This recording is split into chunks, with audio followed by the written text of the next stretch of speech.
नमस्कार, मैं हूं शशिकांत। आइडियलाइज युवा क्लब की ओर से मैं कई चीज़ आप लोगों के बीच लेकर के आया हूं। पूर्णिया कला संस्कृति, बिहार कला संस्कृति और अन्य कई भी चीज़ें लेकर के और भी आऊँगा आइडियलाइज युवा क्लब की ओर से। लेकिन आज आइडियलाइज युवा क्लब के एक अंग आइडियलाइज टीचिंग पॉइंट की ओर से मैं एक छोटी सी प्रयास करने जा रहा हूं। वो प्रयास है इंग्लिश ग्रामर। अबाउट इंग्लिश आज मैं बात करूंगा।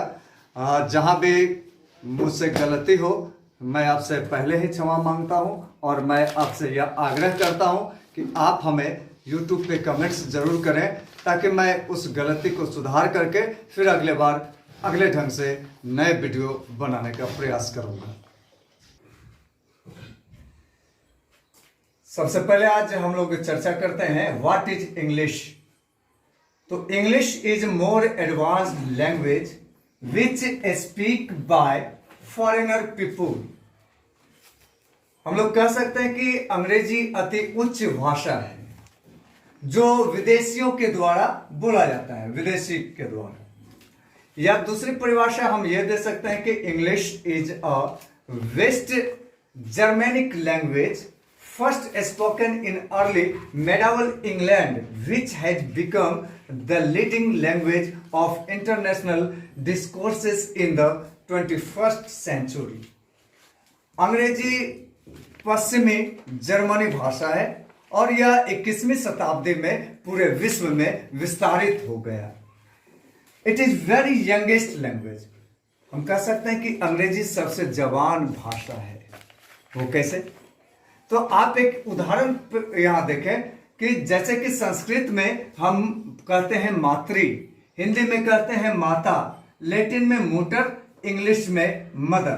तो आपको ये उदाहरण देखने से पता चल रहा है कि सभी भाषाओं से इसका तालमेल बैठता है। तो हम कह सकते हैं कि अंग्रेजी कहीं ना कहीं जवान है इन सब भाषाओं से। चूंकि सनातन धर्म का सबसे पुराना भाषा संस्कृत है और लैटिन भी पुरानी भाषा है, हिंदी थोड़ी नई है और इंग्लिश तो हम यह कह सकते हैं कि इंग्लिश इन सबों से नई भाषा है। तो family of English language, family of English language तो Indo European language, Germanic languages, West Germanic languages, ये फैमिली ऑफ इंग्लिश लैंग्वेज कहलाते हैं। इनके अलावा कई और फैमिलीज हैं। Who is known as the father of the English language? Geoffrey Chaucer is known as the father of the English. Geoffrey Chaucer को English के पिता कहा जाता है। He was born in London. इनका जन्म लंदन में हुआ था। Sometime between 1340 AD to 1344 AD। इनके जन्म के विषय में कहा जाता है कि इनका जन्म 1340 ईस्वी या 1344 ईस्वी में हुआ। He was an author, poet, philosopher. ये कवि थे, लेखक थे और विचारक थे, चिंतक थे। हालांकि कुछ लोग किंग ऑथर को फादर ऑफ इंग्लिश कहते हैं तो कुछ लोग विलियम शेक्सपियर को, जबकि किंग ऑथर का भी बहुत योगदान रहा है इंग्लिश को आगे बढ़ाने में। और विलियम शेक्सपियर तो ये बड़े चिंतक थे, विचारक थे और ड्रामाटिस्ट थे, किंतु ये फादर ऑफ इंग्लिश नहीं थे ये दोनों। अंततः हम यह कह सकते हैं कि Geoffrey Chaucer is the father of English. अब इंग्लिश के पीरियड को हम लोग कैसे बांटे हैं?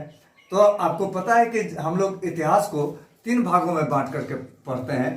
प्राचीन काल का इतिहास, मध्यकालीन इतिहास और आधुनिक इतिहास। उसी प्रकार से इंग्लिश को भी हम लोगों ने 3 भागों में बांट करके पढ़ा है। तो आइए देखते हैं पीरियड ऑफ इंग्लिश। तो ओल्ड इंग्लिश का पीरियड रहा है 450 AD टू 1100 AD और मिडिल इंग्लिश का पीरियड रहा है 1180 टू 1500 AD। मॉडर्न इंग्लिश का पीरियड रहा है 1500 AD टू अप टू यानी अब तक। आपको एक चीज मैं यहाँ पे क्लियर कर देना चाहता हूँ, हालांकि 6th क्लास में आपने पढ़ा होगा और वो आपका थीम क्लियर होगा, फिर भी मैं क्लियर कर देना चाहता हूँ कि एटी का फुल फॉर्म होता है एनो डोमिनी, इसको हिंदी में कहते हैं ईस्वी।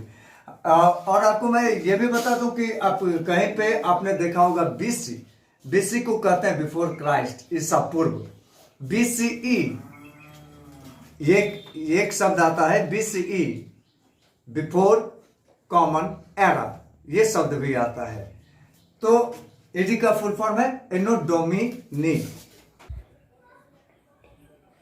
When English came to India, English came to India on 24 August 1608 AD। जैसा कि आप सभी को पता है कि भारत देश में ब्रिटिश आए और उन्होंने 1608 ईस्वी में ईस्ट इंडिया कंपनी का निर्माण किया था।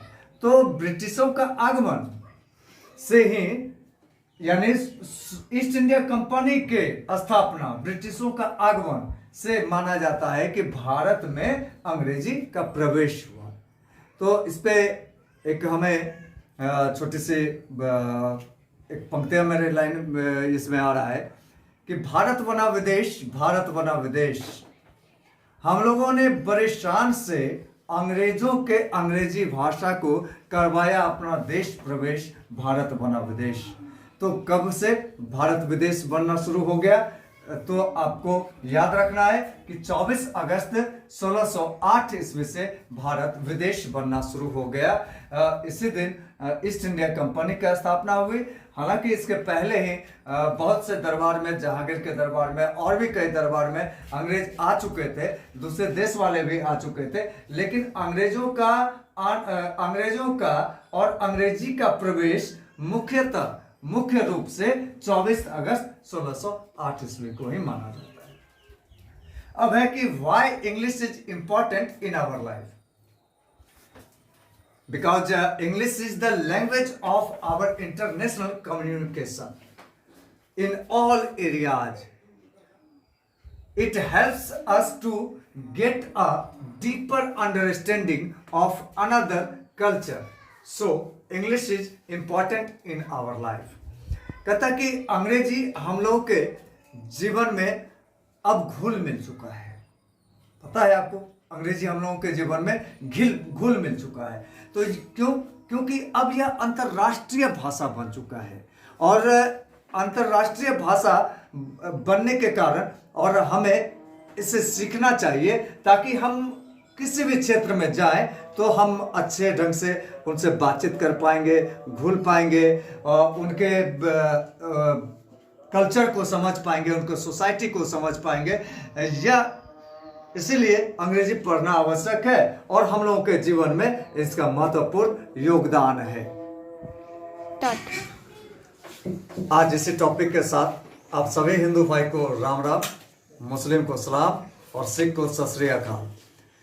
हालांकि बोलने में कहीं मिस्टेक रही होगी, मैं आपसे फिर आग्रह कर रहा हूं कि आप हमारे YouTube पे जरूर कमेंट्स करें ताकि मैं अगले बार सुधार सकूं, और हमारे छात्र को कितना इससे लाभ मिलेगा ये आप हमें जरूर बताएं कि इससे हमारे छात्र कितने लाभान्वित होंगे।